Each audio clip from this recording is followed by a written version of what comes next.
Hello everyone. आज हम बात करेंगे कॉन्ट्रासेप्टिव्स के बारे में। तो कॉन्ट्रासेप्टिव्स क्या होते हैं, इनका क्या यूज़ है, इनके कितने टाइप्स हैं, हम इन सब सारी चीज़ों की बात करने वाले फर्दर आगे इस वीडियो में। तो कॉन्ट्रासेप्टिव्स वो सारी चीज़ें होती हैं जिनसे हम प्रेगनेंसी को प्रिवेंट करते हैं। ठीक है, हम बात करते हैं कॉन्ट्रासेप्शन की। तो कॉन्ट्रासेप्शन का सीधा सीधा मतलब होता है बर्थ कंट्रोल।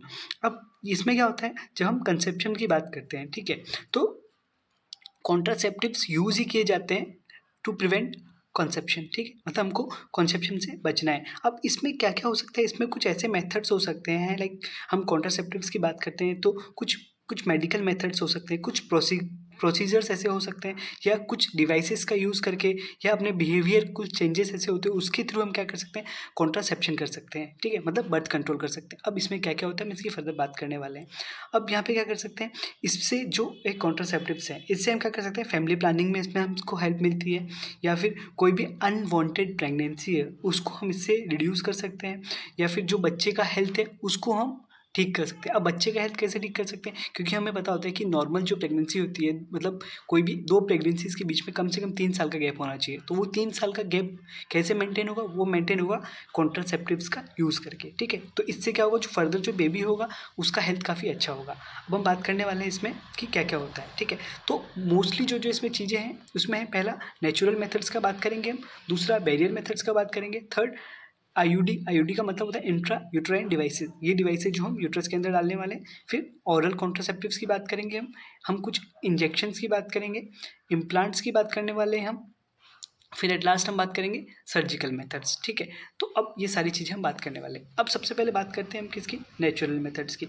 अब जो ये नेचुरल मेथड्स होते हैं, ठीक है, जो ये सारे के सारे नेचुरल मेथड्स होते हैं, इनको ये आते हैं किसमें, नेचुरल कॉन्ट्रासेप्शन में। ठीक है, ये सारे के सारे किसमें आते हैं, नेचुरल कॉन्ट्रासेप्शन में। अब नेचुरल कॉन्ट्रासेप्शन का मतलब क्या हुआ कि इसमें ये क्या है, ये सारे के सारे ऐसे मेथड्स हैं जिससे हम नेचुरली प्रेगनेंसी, अनवांटेड प्रेगनेंसी है या फिर दो बच्चों के बीच में हमको गैप रख रहे हैं, तो वो सारी चीज़ें हम कर सकते हैं। ठीक है, तो जो नेचुरल मेथड्स होते हैं इसमें क्या करते हैं, हम ओवम और जो स्पर्म का जो उनका मीटिंग होता है, ठीक है, मतलब वो मिलेंगे एक दूसरे से, हम उसको क्या कर सकते हैं, उसको अवॉइड करते हैं। ठीक है, अब वो कैसे अवॉइड करते हैं, सबसे पहला इसमें चीज़ आता है पीरियोडिक एब्सिस्टेंस। ठीक है, तो जो पीरियोडिक एब्सिस्टेंस होता है इसका मतलब क्या होता है, इसके हम क्या करते हैं, हम कॉइटस को अवॉइड करते हैं। ठीक है, कोई भी सेक्सुअल एक्टिविटी को अवॉइड करते हैं। कब अवॉइड करते हैं, 10 to 17 day of menstrual cycle. ठीक है, तो हमको पता है जो 10 to 17 डे होता है, जो अपनी मेंस्ट्रुअल साइकिल होती है 28 डेज की, जो नॉर्मल मेंस्ट्रुअल साइकिल होती है उसका 10 to 17 डे होता है। उसमें क्या होता है, उसी में ओवुलेशन होना वाला था, क्योंकि हम ओवुलेशन की बात करते हैं कि ओवुलेशन कब होता है, ये 14th डे पे होता है। ठीक है, ये कब होता है, 14th डे पे। बट हम ओवम की बात करते हैं तो ये 48 आवर्स, मतलब पहले 2 दिन पहले भी हो सकता है, 2 दिन बाद में। तो ऑन एंड हम क्या करें,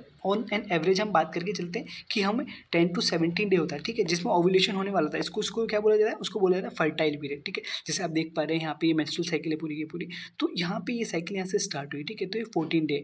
ठीक है, तो यहाँ पे क्या होगा, अपना होगा यहाँ पे क्या, यहाँ पे ओवुलेशन होने के चांसेस होते हैं। ठीक है, यहाँ पे जो नॉर्मल साइकिल होती है उसमें ओवुलेशन होने के चांसेस होते हैं। तो ये वाला जो पीरियड है, ठीक है, 10 से लेके 17 डे का, ये पूरा का पूरा क्या है, ये एक फर्टाइल पीरियड है। ठीक है, तो जिनको जो प्रेगनेंसी करनी होती है, ठीक है, तो उनके जो डॉक्टर्स होते हैं वो बोलते हैं कि अगर आपको प्रेगनेंसी करनी, जो हम बात करते हैं कि हम वांटेड प्रेगनेंसी जो होती है, ठीक है, जो प्लांट प्रेगनेंसी होती है, उनके अंदर डॉक्टर बोलता है कि 10 to 17 डे में आपको कॉइटस वगैरह करना चाहिए ताकि आप प्रेगनेंसी कर सकें। ठीक है, अब जो सेकंड नेचुरल मेथड होता है उसकी बात करते हैं। इसमें हम बात करते हैं विड्रॉल और कॉइटस इंटरप्टस। ठीक है, अब इसमें क्या होता है कि इसमें जो मेल पार्टनर होता है वो अपने पेनिस को इजैकुलेशन से जस्ट पहले वेजाइना से बाहर निकाल लेता है। ठीक है, तो यहाँ पे कौन सा मेथड हुआ, विड्रॉल और कॉइटस मेथड। बस बट इस मेथड में क्या होता है, यहाँ पे क्या हुआ, इंसेमिनेशन नहीं हो पाएगा, क्योंकि इजैकुलेशन तो कहाँ हुआ, इजैकुलेशन हुआ बॉडी के बाहर। इजैकुलेशन कहाँ हुआ, बॉडी के बाहर, क्योंकि उसने पेनिस को पहले ही रिमूव कर लिया। ठीक है, तो सारा का सारा इजैकुलेशन का हुआ, बॉडी के बाहर में इजैकुलेशन हुआ।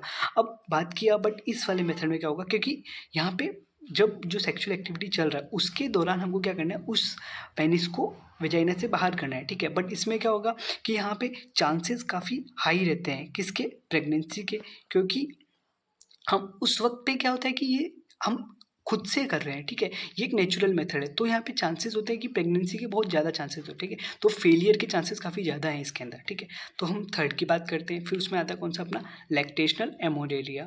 ठीक है, लैक्टेशनल एमोरेलिया का हम क्या बोलते हैं, ये जो हम बात करते हैं, जो अपना कोई भी फीमेल है, ठीक है, ये कोई फीमेल है, तो इसको क्या हुआ, आज एक बेबी हुआ। ठीक है, तो यहाँ पे क्या करेगी, ये उसको ब्रेस्ट फीडिंग होगा। तो ब्रेस्ट फीडिंग पे क्या होता है, जो अपना हार्मोन होता है, कौन सा अपना, सबसे हम बात करते हैं जो अपना हार्मोनल साइकिल्स जो रहती हैं, ठीक है, वो इस वक्त पे क्या होती है, काफ़ी पीक पे होती हैं, ठीक है। तो उसकी वजह से क्या होगा कि 6 मंथ्स तक उसको क्या होगा, मेंस्ट्रुअल साइकिल नहीं आएगी, मेंस्ट्रुअल साइकिल नहीं आएगी, ठीक है। अब उस वजह से क्या होगा, वहाँ पे लैक्टेशनल एमेनोरिया, एमेनोरिया का मतलब मेंस्ट्रुअल साइकिल का एब्सेंट होना, ठीक है। तो 6 मंथ्स तक ये रहता है, बट इसमें भी काफ़ी सारे चांसेस होते हैं कि कुछ कुछ वुमेन्स में क्या होता है, बिफोर 6 मंथ्स भी क्या होता है, मेंस्ट्रुअल साइकिल आ जाती है, ठीक है, प्रेगनेंसी डिलीवरी के बाद, ठीक है, ये हम बात करें डिलीवरी के बाद। आज अगर डिलीवरी हुआ तो उसके 6 मंथ्स तक जब ब्रेस्ट फीडिंग करेगी, एक्सक्लूसिव ब्रेस्ट फीडिंग होगा, तो उसमें क्या होता है, 6 मंथ्स तक वहाँ पे मेंस्ट्रुअल साइकिल नहीं आती है, ठीक है। जो लैक्टोजन हार्मोन होता है उसकी वजह से ये सारी चीज़ होती है। फिर हम बात करेंगे बैरियर मेथड्स की। अब बैरियर मेथड की हम बात करने वाले, तो बैरियर मेथड में क्या होता है, यहाँ पे क्या कर सकते हैं हम, यहाँ पे जो फिजिकल मीटिंग होती है किसकी, ओवम एंड स्पर्म की, उससे हम क्या कर सकते हैं, उसको प्रिवेंट किया जाता है, ठीक है, उसको प्रिवेंट किया जाता है। अब यहाँ पे क्या होता है, यहाँ पे ये अवेलेबल होते हैं मेल्स के लिए भी और फीमेल्स के लिए भी, ठीक है। तो सबसे पहली चीज़ इसमें कौन सी आती है, कॉन्डम्स आती है। तो ये देख पा रहे हैं, ये फीमेल कॉन्डम है, ये मेल कॉन्डम है, ठीक है। और बट अब ये तो हो गया किससे, यहाँ पे ओवम एंड स्पर्म का फिजिकल मीटिंग बच गया, बट इसमें बात करते हैं ये एडिशनल बेनिफिट देता है कॉन्डम कि सेक्सुअल ट्रांसमिटेड इन्फेक्शंस होते हैं, एड्स वगैरह होते हैं, उससे ये हमको प्रिवेंट करते हैं, ठीक है। फिर हम बात करेंगे डायफ्राम की, सर्वाइकल कैप्स की और वॉल्ट्स की, ठीक है। ये रबर के से बने हुए कुछ डिवाइसेस होते हैं, ठीक है, जिससे इस टाइप के होते हैं। आप देख पा रहे हैं ये क्या होता है, ये अपना डायफ्राम है, ये सर्वाइकल कैप है, ये वॉल्ट है, ठीक है। तो ये क्या करते हैं, ये सर्विक्स को कवर कर लेते हैं। अब अगर सर्विक्स को कवर करेंगे तो वहाँ पे क्या होगा, जो स्पर्म गया है, ठीक है, तो वहाँ पे क्या होगा, वो सर्विक्स से पहले ही रुक जाएगा, तो वहाँ पे क्या होगा, फर्टिलाइजेशन के चांसेस काफ़ी कम रहते हैं, ठीक है, फर्टिलाइजेशन के चांसेस काफ़ी कम रहते हैं। फिर यहाँ पे क्या करें, इसमें ब्लॉक कर देते हैं, किसका, एंट्री ऑफ स्पर्म को ब्लॉक कर देते हैं, क्योंकि वो स्पर्म क्या है, फेलोपियन ट्यूब में नहीं पहुंच पाता। हमको पता है कि फर्टिलाइजेशन कहाँ होने वाला, फर्टिलाइजेशन होने वाला है अपना एम्पुला के अंदर, वो कहाँ पे, फेलोपियन ट्यूब में, तो वहाँ पे स्पर्म पहुंचेगा नहीं, तो वहाँ फर्टिलाइजेशन नहीं हो पाएगा, ठीक है। फिर हम बात करेंगे किसकी, इंट्रा यूट्राइन डिवाइस। इंट्रा मतलब जो यूट्रस के अंदर में लगने वाली है, ठीक है। इसमें 3 चीज़ आती है, नॉन मेडिकेटेड, कॉपर रिलीजिंग और हार्मोन रिलीजिंग, ठीक है। तो जो नॉन मेडिकेटेड होती है, अब इसमें नाम में ही लिखा हुआ है नॉन मेडिकेटेड, इसके अंदर कोई भी मेडिसिन नहीं होती हैं, तो इसमें कौन सा था, लिपेज लूप, ठीक है। तो यहाँ पे क्या, ये इंट्रा यूट्राइन डिवाइसेज होती है, ये क्या करते हैं, अपना जो यूट्रस होता है उसको, उसमें कुछ ऐसा एटमोसफियर बना देते हैं कि वो फर्टिलाइजेशन के लिए मतलब जो स्पर्म उसके अंदर गया है, वो स्पर्म वहाँ पे सर्वाइव नहीं कर पाता है, ठीक है। अब हम बात करेंगे किसकी, कॉपर रिलीजिंग। तो कॉपर एक क्या है अपना, हम बात करते हैं एक मेटल की तरह बात करें, ठीक है। तो इसमें क्या, एक मेटल है, ठीक है, तो इसमें 2 आते हैं मेनली, कॉपर टी और कॉपर 7, ठीक है। अब ये क्या करेंगे, ये जो स्पर्म होता है, ठीक है, स्पर्म की मोटिलिटी को कम करते हैं, ये दोनों चीज़ें क्या करती है, स्पर्म की मोटिलिटी को कम करती है। स्पर्म की मोटिलिटी कम हो जाएगी तो स्पर्म फेलोपियन ट्यूब तक नहीं पहुंच पाएगा, फेलोपियन ट्यूब तक नहीं पहुंच पाएगा, तो वहाँ पे फर्टिलाइजेशन भी नहीं हो पाएगा, ठीक है। फिर हम बात करते हैं किसकी, मल्टीलोड 375 की, ठीक है। तो यहाँ पे क्या, ये हार्मोनल इंट्रायूट्राइन डिवाइस है, ठीक है। और ये क्या है, कॉपर, तो इसमें देख पा रहे हैं ये पूरा का पूरा क्या है, कॉपर है, ठीक है। फिर हार्मोनल वाली जो होती है, ये क्या करती है, ये सर्विक्स को होस्टाइल कर देती है, सर्विक्स को क्या कर देती है, होस्टाइल कर देती है, ठीक है। तो वहाँ पे क्या होगा, जो स्पर्म होगा, ठीक है, स्पर्म जो आएगा वो क्या करेगा, सर्वाइव नहीं कर पाएगा और वो डैमेज हो जाएगा, ठीक है। तो हार्मोन रिलीजिंग में कौन कौन से आते हैं, हमने प्रोजेस्टेरोन और LNG-20, ठीक है। तो ये बात आप देख पा रहे हैं, कॉपर रिलीजिंग है, तो यहाँ पे आपको कॉपर दिख रहा है इसमें।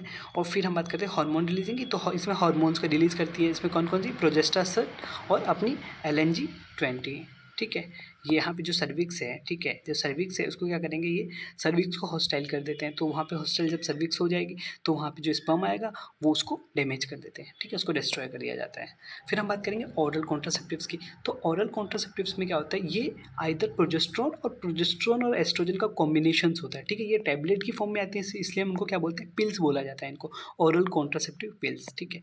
अब ये कैसे ली जाती है, जो फर्स्ट हम बात करते हैं, जो नॉर्मल अपनी जो मेंस्ट्रुअल साइकिल होती है वो 28 डेज़ की होती है, ठीक है। तो उसके फर्स्ट 5 डेज़ हैं, ठीक है, इसमें क्या होता है, अपना मेंस्ट्रुएशन होता है, ठीक है, ब्लीडिंग होता है। तो जब फर्स्ट 5 डेज़ हो चुके होते हैं, ठीक है, तो मेंस्ट्रुएशन के बाद जो 21 डेज़ तक इसको लेना होता है, ठीक है, उसके 21 डेज़ तक इसको लेना होता है, ठीक है।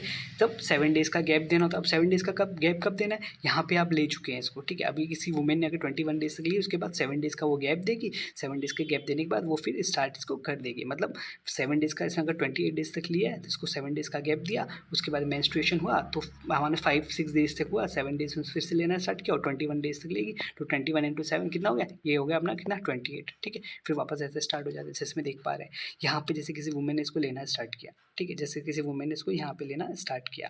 अब जब वुमेन इसको यहाँ पे लेना स्टार्ट करेगी, उसके बाद ये 7 डेज़ यहाँ तक चले, उसके बाद फिर ऐसे ऐसे चलेगा ये पूरा का पूरा, और फिर यहाँ पे इसको लेना स्टॉप कर देगी, ठीक है। ये और फिर ये क्या होता है, ये सिर्फ इसके कभी इसमें आयरन के पिल्स होती है ताकि एनीमिया वगैरह से भी हमको इसमें फ़ायदा मिलता है, ठीक है। फिर एक इसका जो सबसे अच्छा आता है वो आता है सहेली, ठीक है। अब सहेली कहाँ पे बनाया गया, ये अपने इंडिया में बनाया गया, central drug research institute Lucknow में, ठीक है।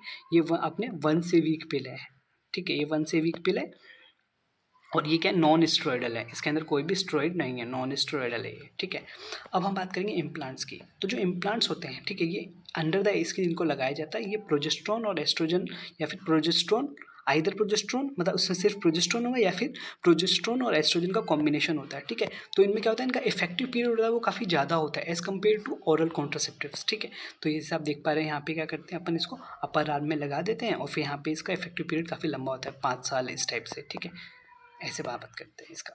फिर हम बात करते हैं सर्जिकल मेथड। अब सर्जिकल मेथड क्या होता है, इसको हम स्टरलाइजेशन बोलते हैं। ये टर्मिनल मेथड्स होते हैं, ठीक है, टर्मिनल मेथड्स होते हैं, ठीक है। तो यहाँ पे मेल के लिए जो हम करते हैं और फीमेल के लिए अलग अलग किया जाता है, ठीक है। तो मेल के लिए जिसको हम करते हैं उसका होता है वेसेक्टोमी और फीमेल्स के लिए ट्यूबेक्टोमी। तो वेसेक्टोमी में क्या करते हैं, जो अपनी वास डिफरेंस होती है, ठीक है, वास डिफरेंस को कट कर दिया जाता है। अब वास डिफरेंस आपको पता है ये क्या करती है, ये स्पर्म को लेके जाती है कहाँ तक, पेनिस तक। जब हम बात करते हैं टेस्टिस से स्पर्म जाएगा कहाँ पे, वास डिफरेंस के पास, वहाँ से जाएगा पेनिस के थ्रू, वो बाहर निकल जाता है। अब ट्यूबेक्टोमी में क्या करते हैं, अपनी जो फेलोपियन ट्यूब होती है उसको हम कट कर देते हैं और लाइगेट किया जाता है, ठीक है, जैसे आप इसमें देख पा रहे हैं, ठीक है। यहाँ पे इन्होंने क्या किया, ये मेल्स की बात करते हैं वैसेक्टोमी की, तो यहाँ पे इन्होंने क्या किया, जो वास डिफरेंस है इसको कट कर दिया, तो जहाँ से जो स्पर्म बनेगा वो स्पर्म क्या करेगा, वो यहाँ पे नहीं पहुँच पाएगा, ठीक है। अब हम फीमेल की बात करते हैं तो ट्यूबल लाइगेशन था, ठीक है, तो इसलिए इसको ट्यूबेक्टोमी बोला जाता है। तो फेलोपियन ट्यूब को कट कर देते हैं, तो जो भी ओवम बनेगा, ओवम क्या करेगा, ओवम बनेगा तो ओवम लेकिन वो यहाँ तक नहीं पहुँच पाएगा, ठीक है, इम्प्लांटेशन वगैरह कुछ नहीं होगा। तो इसमें जो हम बात करें ऑन एन एवरेज, जैसे हम बात करें मेल कॉन्डम फीमेल कॉन्डम, ये बैरियर मेथड में आ जाते हैं। फिर डायफ्राम, सर्वाइकल कैप, वॉल्ट्स, ये भी अपने बैरियर मेथड में आ जाते हैं। ये सर्विक्स के ऊपर लगाए जाते हैं। मेल कॉन्डम आपको होता है पेनिस पे, फीमेल कॉन्डम एक अलग तरीके से आता है, ठीक है। फिर कॉपर टी हो गया, ठीक है, कॉपर टी आपको होता है, कॉपर रिलीजिंग हो गया, इसके अंदर कॉपर होगा जो क्या करता है, सर्विक्स को हॉस्टाइल कर देता है।